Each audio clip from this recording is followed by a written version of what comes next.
thank you, thank you.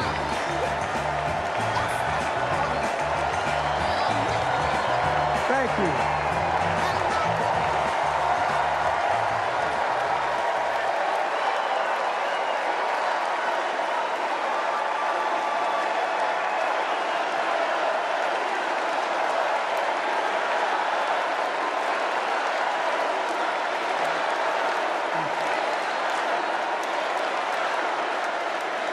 Thank you, thank you, thank you.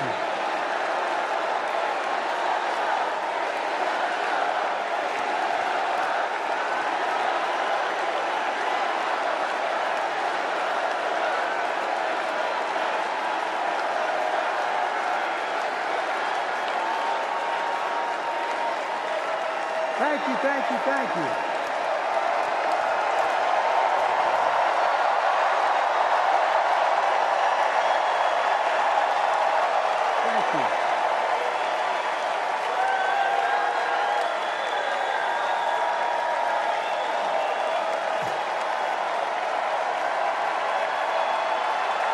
Thank you.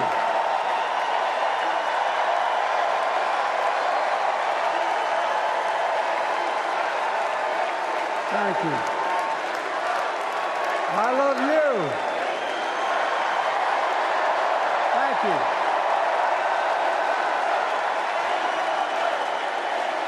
Thank you, thank you, thank you.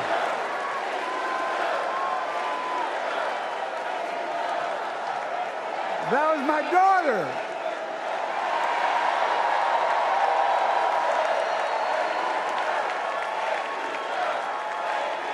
Thank you.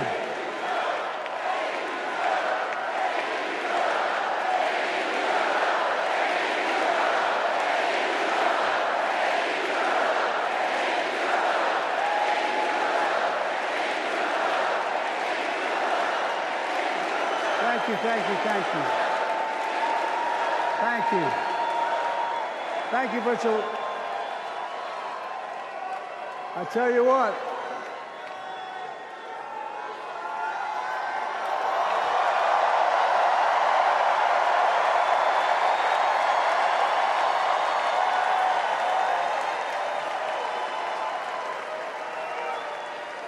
To my dearest daughter, Ashley, God love you, you're incredible. Thanks for that introduction and for being my courageous heart, along with Hunter and our entire family, and especially our rock, Jill.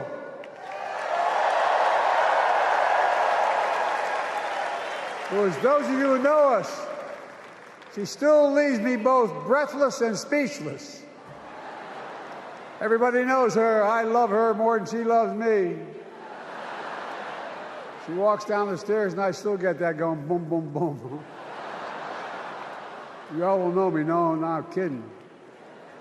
Let's give a special round of applause to our First Lady, Jill Biden.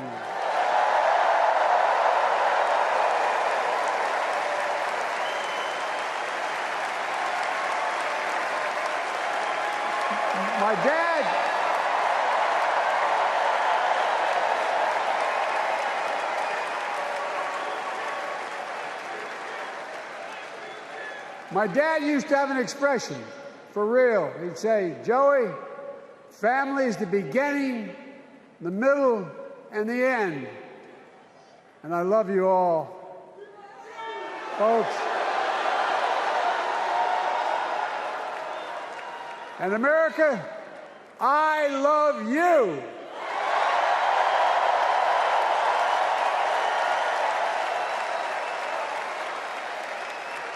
Folks, let me ask you.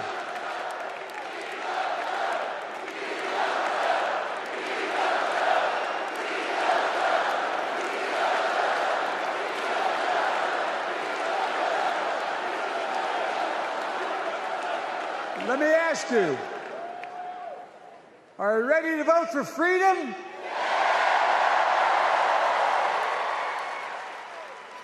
Are you ready to vote for democracy and for America? Let me ask you, are you ready to elect Kamala Harris and Tim Walz, President and Vice President of the United States?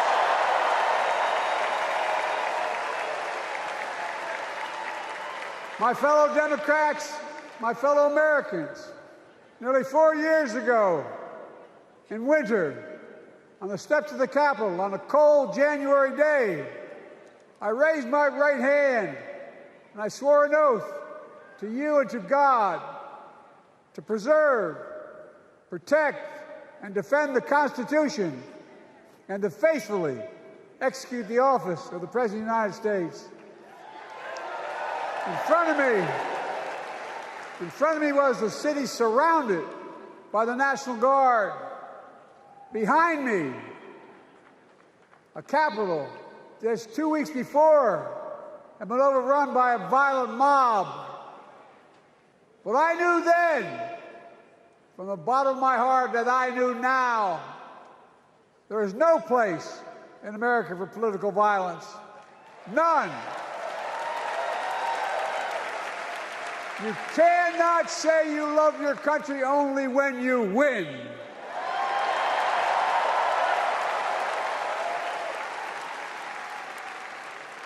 In that moment, I wasn't looking to the past. I was looking to the future. I spoke of the work at hand, the moment we had to meet. It was, as I told you then, a winter of peril and possibility. Of peril and possibility. We're in the grip of a once-in-a-century pandemic, historic joblessness, a call for racial justice long overdue, clear and present threats to our very democracy. Thank you.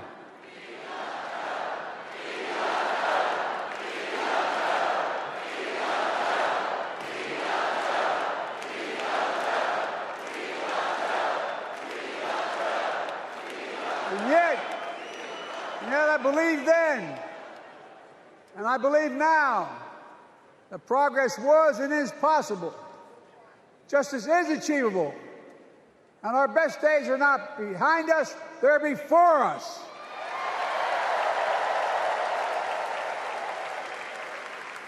Now it's summer. The winter has passed.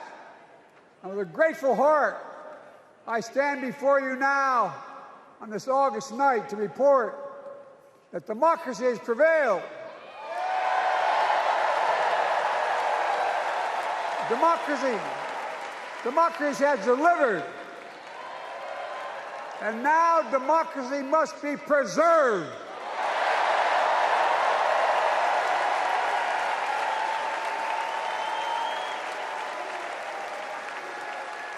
You've heard me say it before. We're facing an inflection point.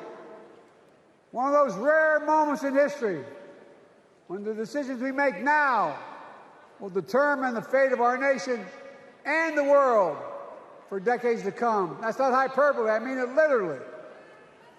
We're in a battle for the very soul of America.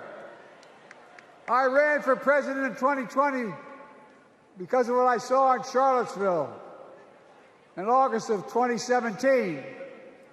Extremists coming out of the woods, carrying torches, their veins bulging from their necks, carrying Nazi swastikas, and chanting the same exact anti-Semitic bile that was heard in Germany in the early 30s.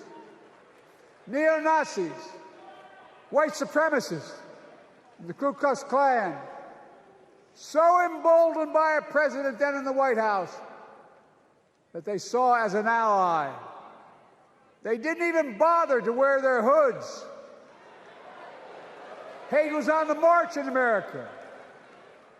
Old ghosts and new garments, stirring up the oldest divisions, stoking the oldest fears, giving oxygen to the oldest forces that they long sought to tear apart America. In the process, a young woman was killed. When I contacted her mother, I asked about what happened. She told me. When the president was asked what he thought had happened, Donald Trump said, and I quote, There are very fine people on both sides. My God. That's what he said. That is what he said and what he meant. That's when I realized, had to listen to the admonition of my dead son, I could not stay in the sidelines. So I ran.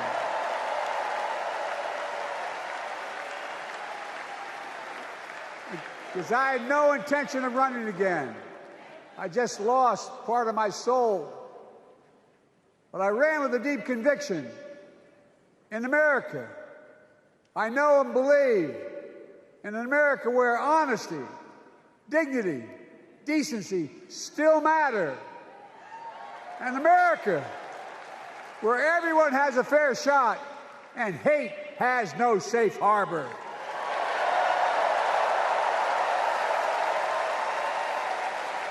An America where the fundamental creed of this nation, that all of us are created equal, is still very much alive. And a broad coalition of Americans joined with me. 81 million voters voted for us, more than any time in all of history. Because of all of you in this room and others, we came together in 2020 to save democracy.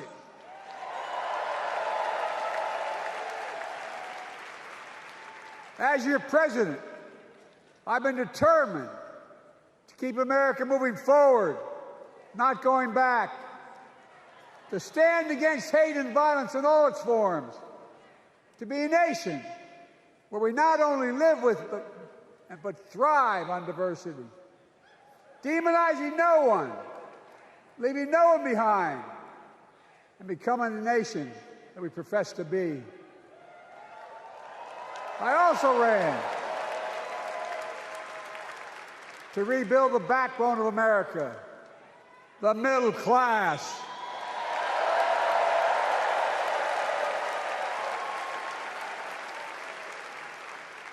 I made a commitment to you that I'd be a president for all Americans, whether you voted for me or not. We have done that.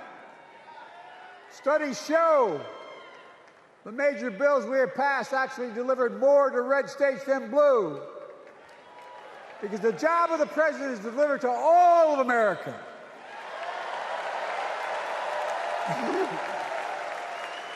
Because of you, and I'm not exaggerating, because of you, we've had one of the most extraordinary 4 years of progress ever, period. When I say we, I mean Kamala and me. Just think about it. COVID no longer controls our lives. We've gone from economic crisis to the strongest economy in the entire world. Record 16 million new jobs. Record small business growth. Record high stock market. Record high 401ks. Wages up, and inflation down, way down, and continuing to go down.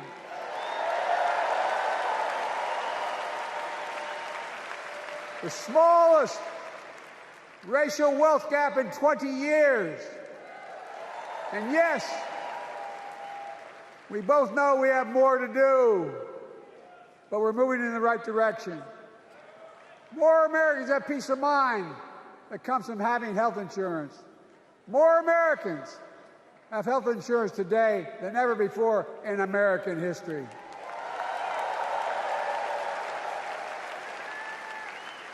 And after, as a young senator beginning to fight for 50 years to give Medicare the power to negotiate lower prescription drug prices, we finally beat Big Pharma.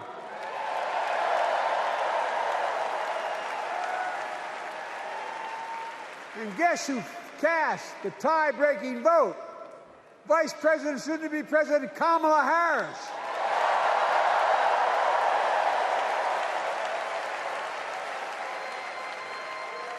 And now it's the law of the land. Instead of paying $400 a month for insulin, seniors with diabetes will pay $35 a month. The law we passed already includes, starting in January, every senior's total prescription cost can be capped at $2,000 no matter how expensive the drugs they have. And what we don't focus on, and our Republican friends don't seem to understand, our reforms don't just save seniors money, they save the American taxpayers money. You know what we just passed saved? It saved $160 billion over the next decade. That's not hyperbole. It's because Medicare no longer has to pay those exorbitant prices to the big pharma. But look, well, thank you, Kamala, too. Look, folks, how can we have the strongest economy in the world without the best infrastructure in the world? Donald Trump promised Infrastructure Week every week for 4 years, and he never built a damn thing.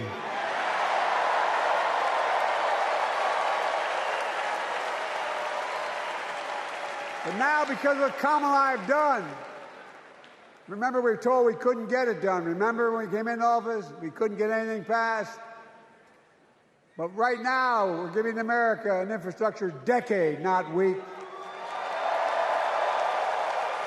We're modernizing our roads, our bridges, our ports, our airports, our trains, our buses. We're removing every lead pipe from schools and homes so every child can drink clean water. We're providing affordable high-speed internet for every American, no matter where they live, not unlike what Roosevelt did with electricity. And so much more.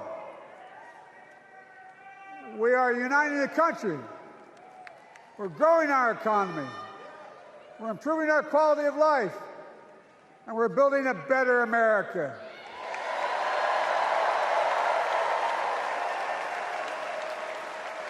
Because that's who we are. How can we be the strongest nation in the world without leading the world in science and technology? After years of importing 90% of our semiconductor chips from abroad, which America invented those chips, our Chips and Science Act meant that private companies from around the world are now investing literally tens of billions of dollars to build new chip factories right here in America.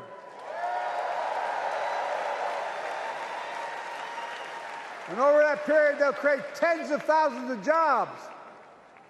And many of those jobs in the so-called fabs, the buildings that make the chips, that's being constructed now. And guess what? The average salary in those fabs, size of a football field, will be over $100,000 a year, and you don't need a college degree.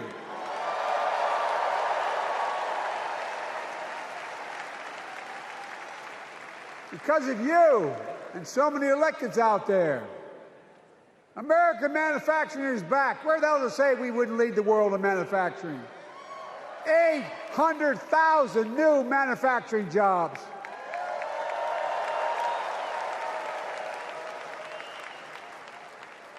Our Republican friends and others made sure they'd go abroad to get the cheapest labor. We used to import products and export jobs. Now we export American products and create American jobs right here in America, where jobs belong.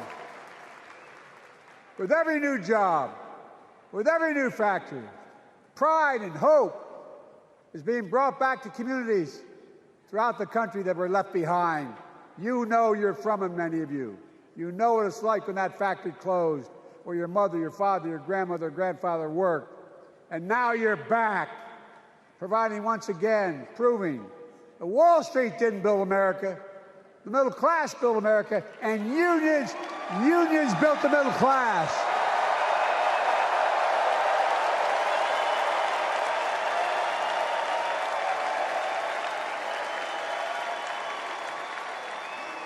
It's been my view since I came to the Senate.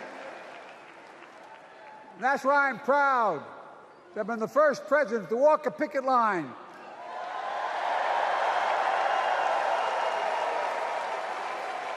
and be labeled the most pro-union president in history, and I accept it. It's a fact.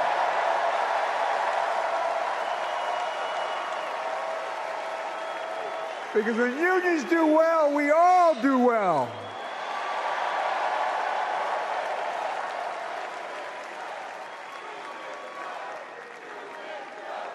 You got it, man. You got it.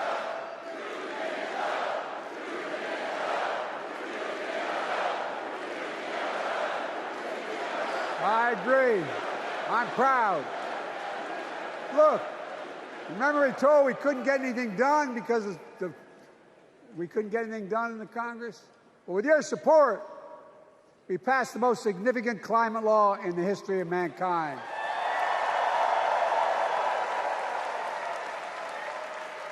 Over $370 billion. Cutting carbon emissions in half by 2030. Launching a climate corps, similar to AmeriCorps and Peace Corps, creating tens of thousands of jobs for young people of the future who are going to make sure this continues. Creating hundreds of thousands of jobs in clean energy for American workers, including the IBEW installing 500,000 charging stations all across America. And in the process, reducing carbon emissions. And we're seeing it. We're seeing to it that the first beneficiaries of environmental initiatives are those fence-line communities that have been smothered by the legacy of pollution. Louisiana and Delaware, Route 9, all the factories, all those chemical factories are right next to the poorest neighborhoods. They're the ones we're going to bring back.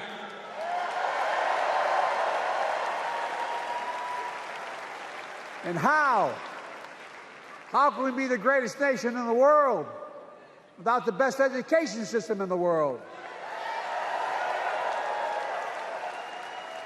Donald Trump and the Republican friends, they not only can't think, they can't read very well. Seriously, think about it. Look at their Project 2025. They want to do away with the Department of Education. Well, during the pandemic, Kamala and I helped states and cities get back their schools back open. And we gave public school teachers a raise.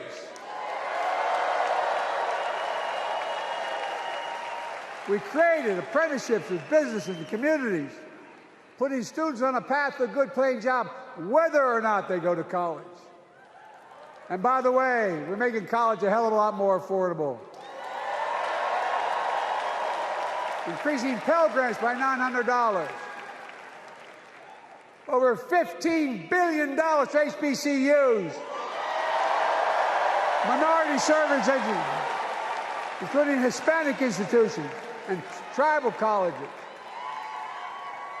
We kept our commitment to provide more student relief than ever by lifting the burden of helping millions of families so they could get married, start a family, buy a home, and begin to build family wealth and contribute to the community and grow our economy. It's not costing us, it's creating more wealth. We fundamentally transformed how our economy grows, from the middle out and the bottom up instead of the top down. You know, my dad used to say there wasn't a whole hell of a lot to drop down on my kitchen table at the end of the month. I come from a basic middle-class family, 3-bedroom house, 4 kids, a grandpop living with us, decent neighborhood, but never a penny to spare. And look, that top-down notion never worked. A lot of Democrats didn't think it worked, thought it worked, but it doesn't.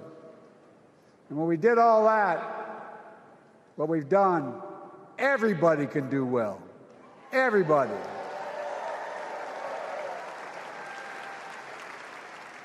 Donald Trump calls America a failing nation. No, I'm serious. But think about this. Think about this. He publicly says to the whole world, I'm going to say something outrageous, I know more foreign leaders by their first names and know them well than anybody alive, just because I'm so damn old. But I'm not joking. Think of the message he sends around the world when he talks about America being a failing nation. He says we're losing. He's the loser. He's dead wrong.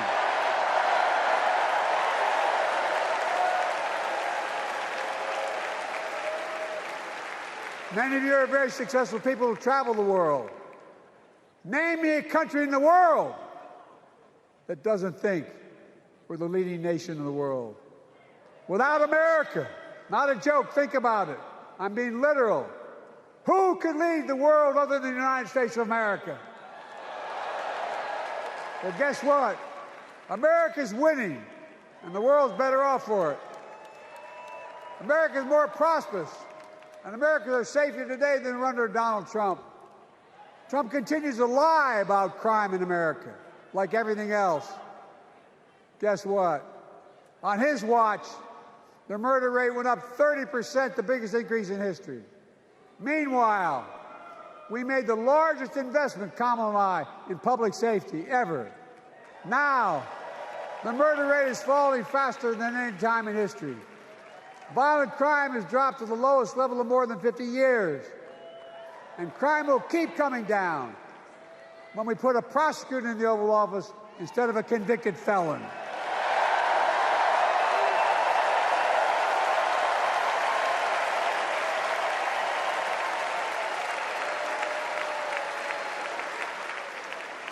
And folks, the distinguished senator from the Senator from California and I passed the first ban on assault weapons. And guess what? It worked. If we care about public safety, we need to prevent gun violence.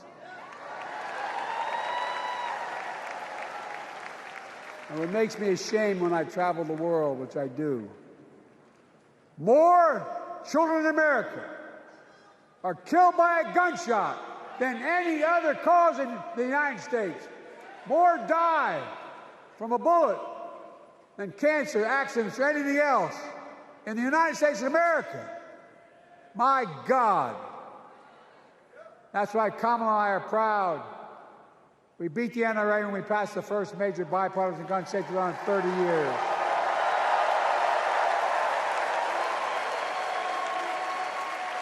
I'm serious.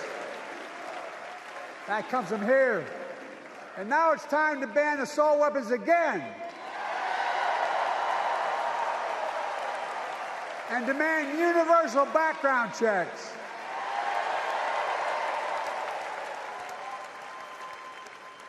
It's hard. I never thought I'd stand before a crowd of Democrats and refer to a president as a liar so many times. No, I'm not trying to be funny. It's sad. Trump continues to lie about the border. Here's what he won't tell you. Trump killed the strongest bipartisan border deal in the history of the United States that we negotiated with the Senate Republicans. It took 4 weeks. Once it passed, and never acknowledged the most expansive border change in American history. He called senators to say, don't support the bipartisan bill, because he said it would help me politically and hurt him politically. My God. No, I'm serious. Think about it. Not a joke. Ask even the press who doesn't like me. They'll tell you that's true. Typically, Trump, once again, putting himself first and America last. Then I had to take executive action. The result of the executive action I took, border encounters have dropped over 50%. In fact, there are fewer border crossings today than when Donald Trump left office. And unlike Trump, we will not demonize immigrants, saying they're the poison of blood of America. Poison the blood of our country. Kamala and I are committed to strengthening legal immigration, including protecting dreamers and more.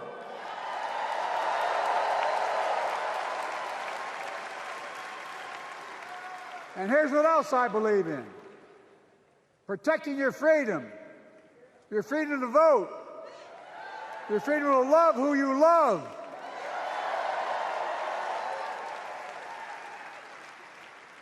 and your freedom to choose.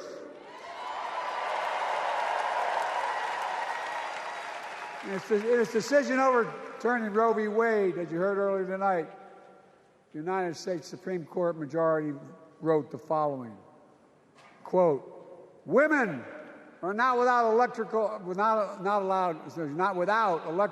electoral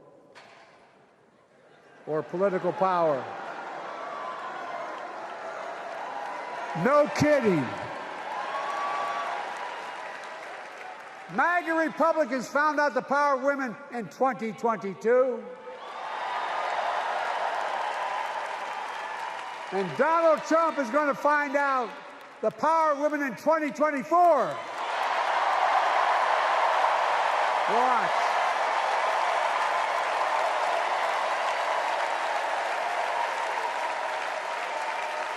And where Trump and his mega Republican right-wingers seek to erase history, we Democrats continue to write history and make more history. I'm proud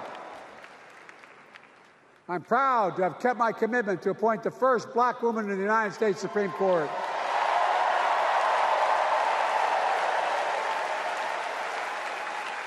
Ketanji Brown Jackson, a symbol for every young woman in America that you can do anything.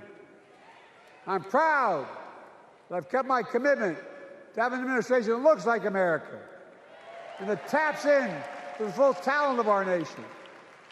The most diverse cabinet in history, including the first black woman of South Asian descent to serve as vice president, and will soon serve as the 47th president of the United States.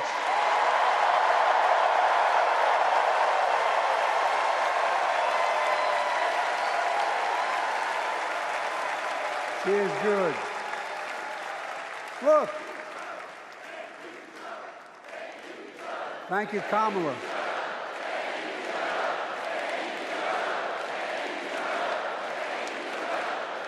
Folks, I've long said we have many obligations as a nation, but I got in trouble years ago for saying I'd make no apologies. We have only one truly sacred obligation: to prepare and equip those we send to war and care for them and their families when they come home and when they don't. That's why I'm so proud to have written and signed the PACT Act, one of the most significant laws ever, helping veterans and their families exposed to toxic materials like burn pits in Agent Orange. I was around during the Vietnam War. It's hard. Nobody was able to prove that their illness was a consequence of Agent Orange. And no one was able to prove initially that because they lived in burn pits like my son lived next to in Iraq for a year, that is the cause of their illness. But because of the PACT Act, a surviving spouse with 2 children is now eligible for a stipend of about $3,000 a month. And those children who lost a parent are eligible for tuition benefits to go to college and to get job training. It's already helping over 1 million veterans and their families just so far. Well, I love them, and I'm so proud of my son's service. We get it. But guess who doesn't get it and doesn't respect our veterans? We know from his own chief of staff, the 4-star General John Kelly, that Trump, when in Europe, would not go to the grave sites in France. The brave service members who gave their lives to this country, he called them suckers and losers. Who in the hell does he think he is? Who does he think he is? There's no words for a person. They are not the words of a person not worthy of being commander-in-chief. Period. Not then, not now, and not ever. I mean that. I mean that from the bottom of my heart.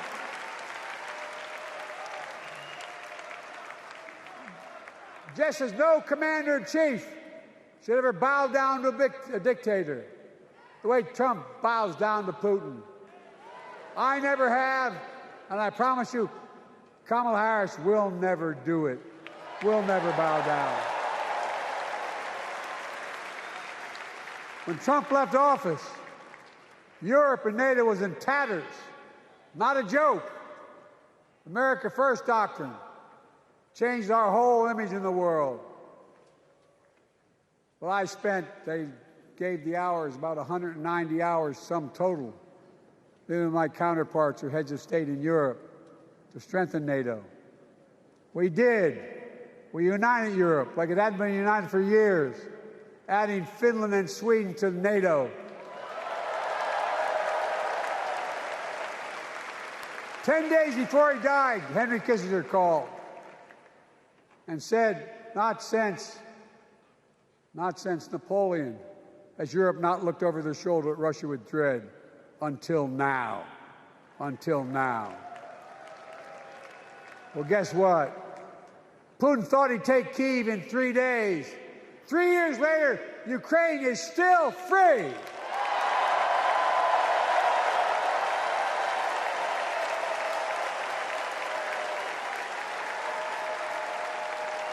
When I came to office, the conventional wisdom was that China would inevitably surpass the United States. They haven't noticed. No one's saying that now.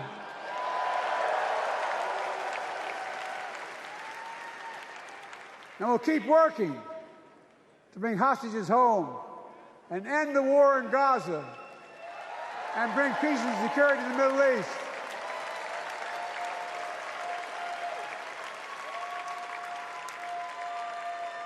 As you know, I wrote a peace treaty for Gaza. A few days ago, I put forward a proposal that brought us closer to doing that than we've done since October 7th. We're working around the clock, my Secretary of State, to prevent a wider war and reunite hostages with their families and surge humanitarian health and food assistance into Gaza now. To end the civilian suffering of the Palestinian people, and finally deliver a ceasefire and end this war.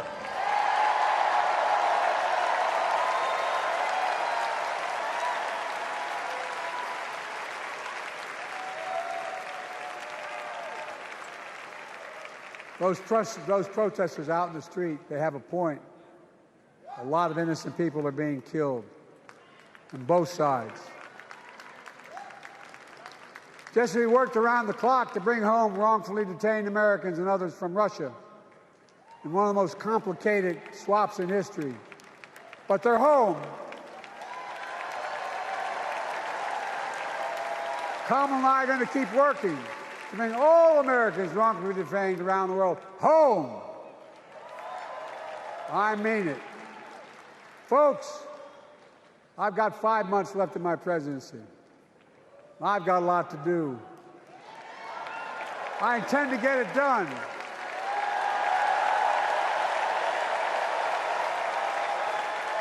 It's been the honor of my lifetime to serve as your president.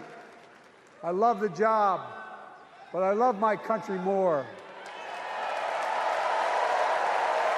I love my country more. And all this talk about how I'm angry at all those people who said I should step down, that's not true.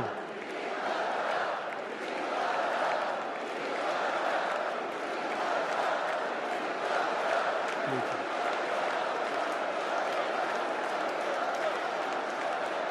I love my country more, and we need to preserve our democracy.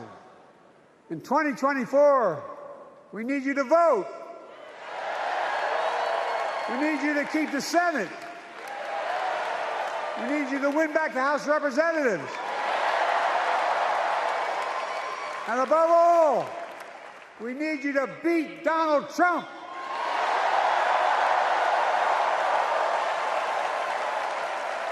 And elect Kamala and Tim President and Vice President of the United States of America. Look, they'll continue to lead America forward, creating more jobs, standing up for workers, growing the economy, lower the cost to American families so they just have a little more breathing room. We've made incredible progress, but we have more work to do. And Kamala and Tim will continue to take on corporate greed and bring down cost of food. They'll keep taking on Big Pharma, making insulin $35 a month, not just for seniors, but for everyone in America. And capping prescription drug costs at a total of $2,000, not just for seniors, but for everyone. And folks, that's going to save America again tens of billions of dollars. Folks, they'll make housing more affordable, building 3 million new homes, providing $25,000 down payment assistance for the first-time home buyer, more than the 10 we approved. Donald Trump wants a new tax on imported goods, food, gas, clothing, and more. You know what that will cost the average family, according to the experts? $3,900 a year in a tax. No, it's a fact. Kamala and Tim will make the child care tax credit permanent.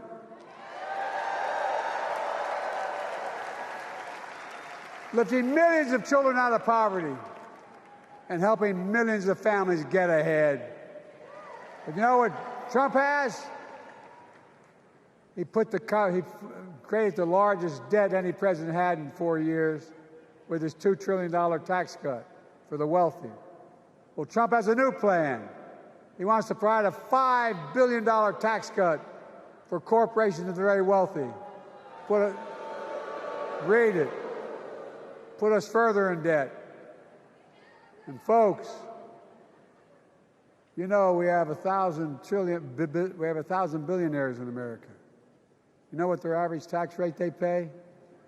8.2%. If we just increase their taxes, we proposed to 25%, which isn't the highest tax rate even, it would raise $500 billion new dollars over 10 years. They'd still be very wealthy. Look, Kamala and Tim are going to make them pay their fair share. They'll protect Social Security and Medicare. Trump wants to cut Social Security and Medicare. Kamala and Tim will protect your freedom. They'll protect your your right to vote. They'll protect your civil rights. And you know Trump will do everything to ban abortion nationwide. Oh, he will. You know, Kamala and Tim will do everything they possibly can. That's why you have to elect a Senate and a House to restore Roe v. Wade.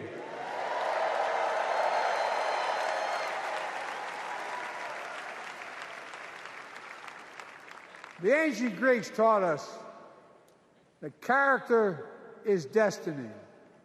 Character is destiny. For me and Jill, we know Kamala and Doug are people of character. It's been our honor to serve alongside them. And we know that Tim and Gwen Walz are also people of great character. Selecting Kamala was the very first decision I made when I became our nominee. And it was the best decision I made my whole career.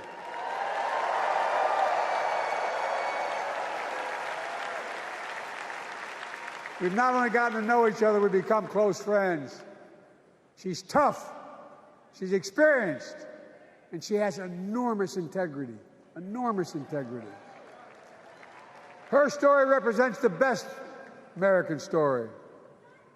And like many of our best presidents, she was also vice president. That's a joke.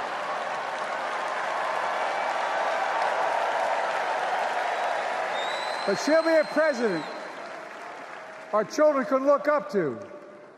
She'll be a president respected by world leaders because she already is. She'll be a president we can all be proud of. And she will be a historic president who puts her stamp on America's future.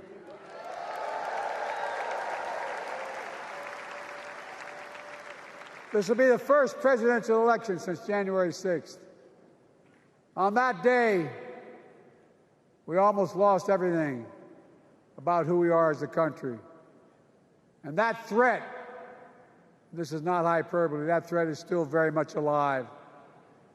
Donald Trump says he will refuse to accept the election result if he loses again. Think about that. He means it. Think about that. He's promising a bloodbath if he loses, in his words. And that he'll be a dictator on day one, in his own words. By the way, this sucker means it. No, I'm not joking. Think about it. Anybody else said that in the past, you'd think he was crazy. He is crazy, but you'd think it was an exaggeration, but he means it. We can't let that happen. Folks, all of us carry a special obligation. Independents, Republicans, Democrats. We saved democracy in 2020, and now we must save it again in 2024.